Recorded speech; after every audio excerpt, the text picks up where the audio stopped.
Hey curl, hey, my name is Lorens and you might know me as Ringlet Reina.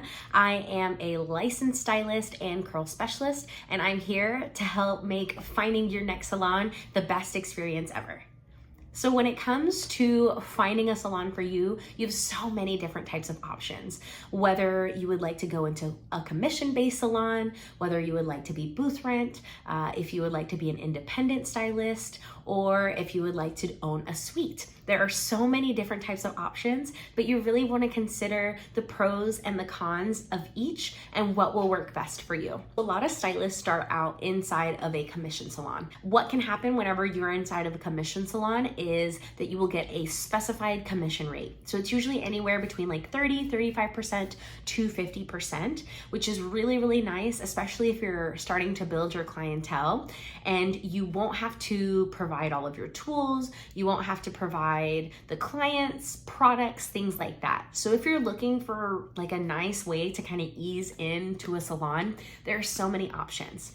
I personally started as front desk and an assistant at 2 different salons just to kind of see if they fit my vibe, if they fit the type of clientele I was going for, the types of services I wanted to. Some of the things that really helped me decide what salon really worked best for me was the environment. The first salon I ended up working at was not necessarily what I was looking for, but it was a great stepping stone during my cosmetology journey inside cosmetology school to really figure out what type of salon worked best for me. At one point, I did work at a salon that had over 30 stylists. I was running up and down the stairs. I was assisting stylists on services later on while I was in school, and I realized that I was really overstimulated in an environment like that.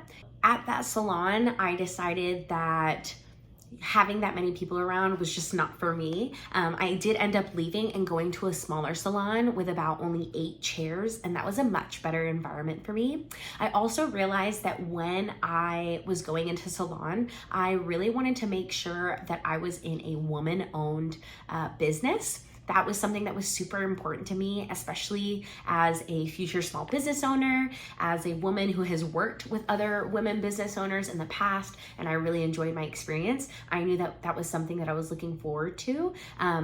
A smaller environment did end up working really well for me because I feel like the training was a lot more personalized. It was less sales focused and it was really more experience focused, and it was really focused on what I could do to make my experience better for my clients, what I could do to really hone in on my skill set, and really make sure that I was taking care of myself and all the aspects of my education versus a salon that might have a whole lot more people involved, and it's harder to get a lot more customized experience.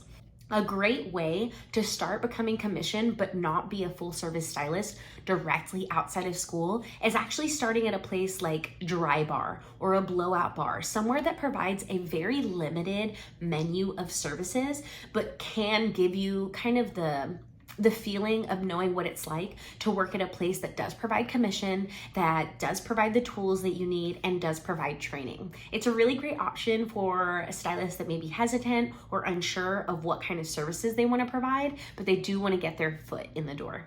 Whenever I was at my second salon, it was a commission and booth rent salon. You will find in your area, you will have options. It could be a commission only salon. It might be only a booth rent salon. You could also find a salon that is half and half.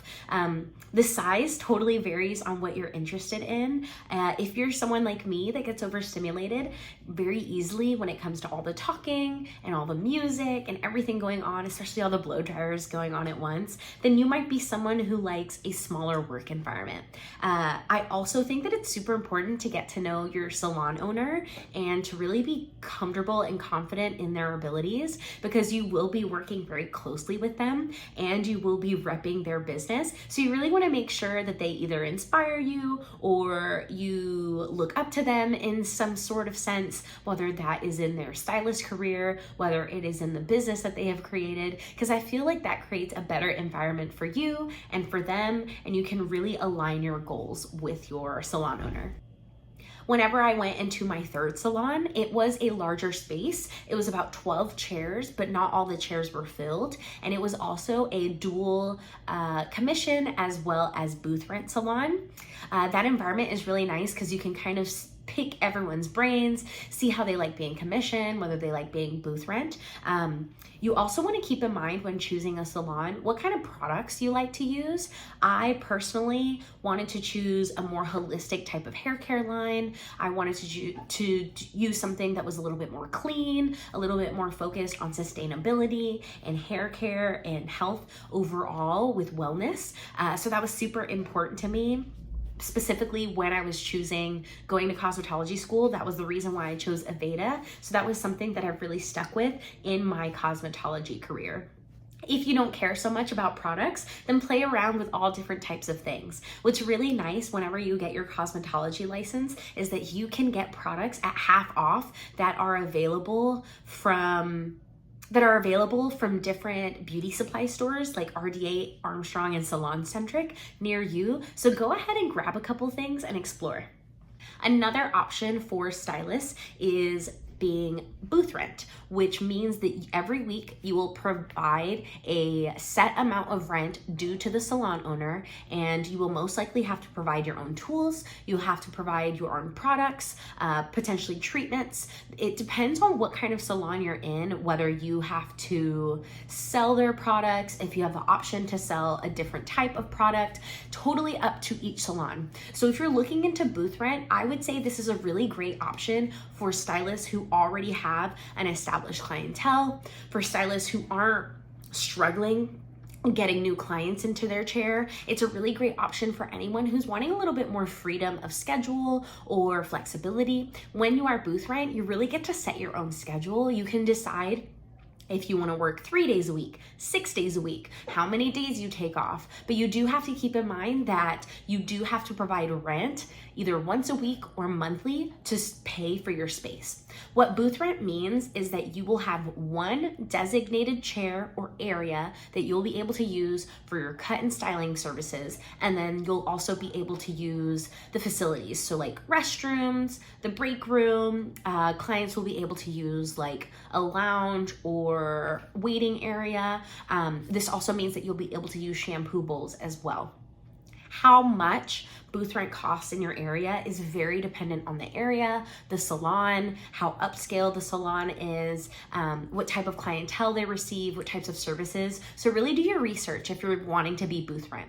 I think booth rent is a fabulous option for anyone who does have a set clientele, or they know that they can just kind of jump in and get started with building that clientele, and they're okay with paying a specific fee either weekly or monthly to really get started.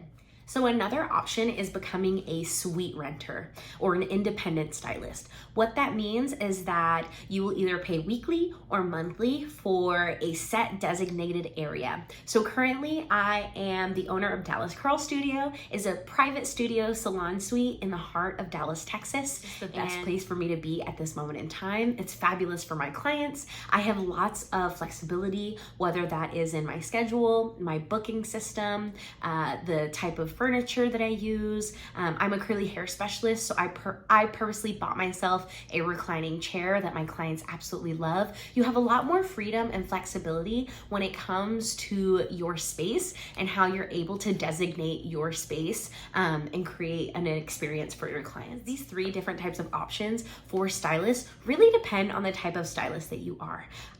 It's totally possible to leave cosmetology school and go immediately into a suite, but depending on the rates in your area, it really depends if that is a good financial decision for you.